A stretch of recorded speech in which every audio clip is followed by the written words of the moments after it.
আসসালামু আলাইকুম ওয়া রাহমাতুল্লাহি ওয়া বারাকাতুহু। প্রিয় দর্শক শ্রোতাবৃন্দ, সবাইকে জানাচ্ছি ডিএনএ চ্যানেলের পক্ষ থেকে অসংখ্য ধন্যবাদ এবং শুভেচ্ছা। আমরা এই মুহূর্তে রয়েছি আশকোনার দাওয়াত ইসলামী কর্তৃক আয়োজিত 3 দিনের সুন্নতে বরা ইজতেমা।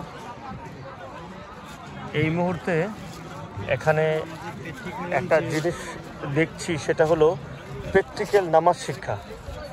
অত্যন্ত সুন্দর একটি ব্যবস্থা। আমার মনে হচ্ছে ইসলামের দাওয়াত যদি সত্যিকারভাবে যদি কেউ কোনো গোষ্ঠী পৌঁছে, সেটা দাওয়াত ইসলাম।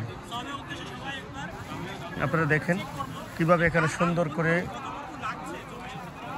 নামাজ শেখানো হচ্ছে।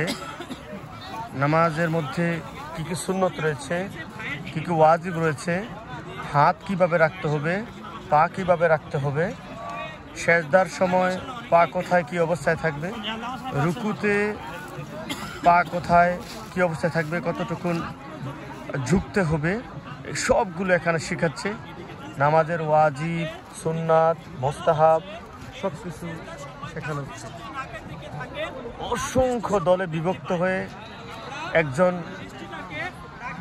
মুবাল্লিগের তত্ত্বাবধানে নামাজ শেখানো হচ্ছে। এখানে নামাজের প্র্যাকটিক্যাল করানো হচ্ছে। অত্যন্ত সুন্দর একটি ব্যবস্থাপনা আমরা দেখতে পাচ্ছি।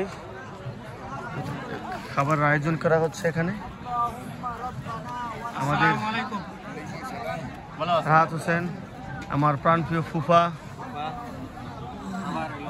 ফারুক আহমেদ আত্তারি সাহেব কেবলা মাদ্দাজিল্লুহুল আলী সোলমাইট থেকে এসেছেন দাওয়াত ইসলামের সুন্নত বরা 3 দিনের ইজতেমায়। ওনার ছেলে রায়হান আহমেদ রাহাত আত্তারি সুন্নতে বরা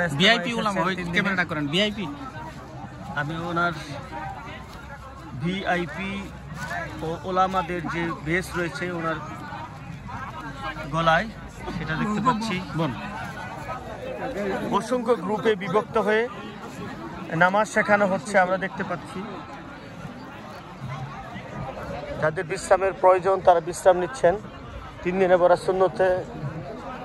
সুন্নতে বরা 3 দিনের ইজতেমায় অসংখ্য মানুষ, হাজারো লক্ষ মানুষ এখানে উপস্থিত।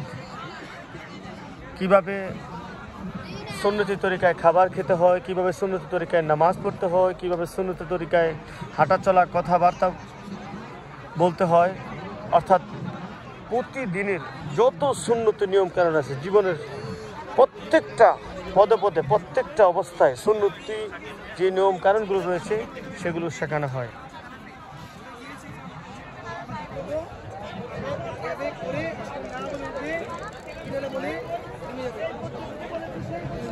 আমরা দেখতে পাচ্ছি একজন মুবাল্লিগ ওনার সাথীদেরকে নামাজ শেখাচ্ছেন।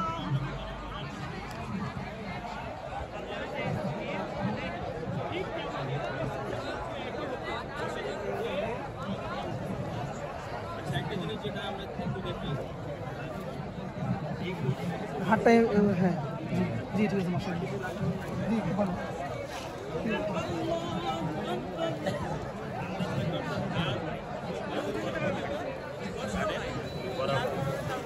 অনেক বেশি ফাঁকাও না, অনেক বেশি মিলাও না, অনেকে আবার হাত এভাবে করে হাতের উপর চেষ্টা করে এরকম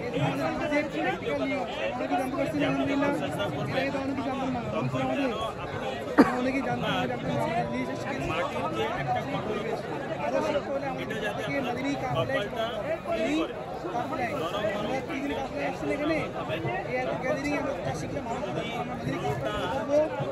নরম থাকে বেশি, তাহলে মাথাকে কমের উপর সেটা করে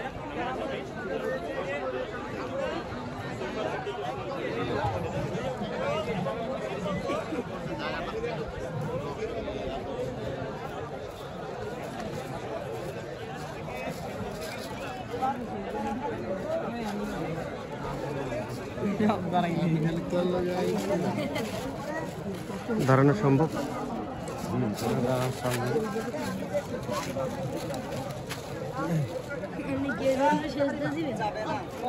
সেজদা দিতে পারবেন না তো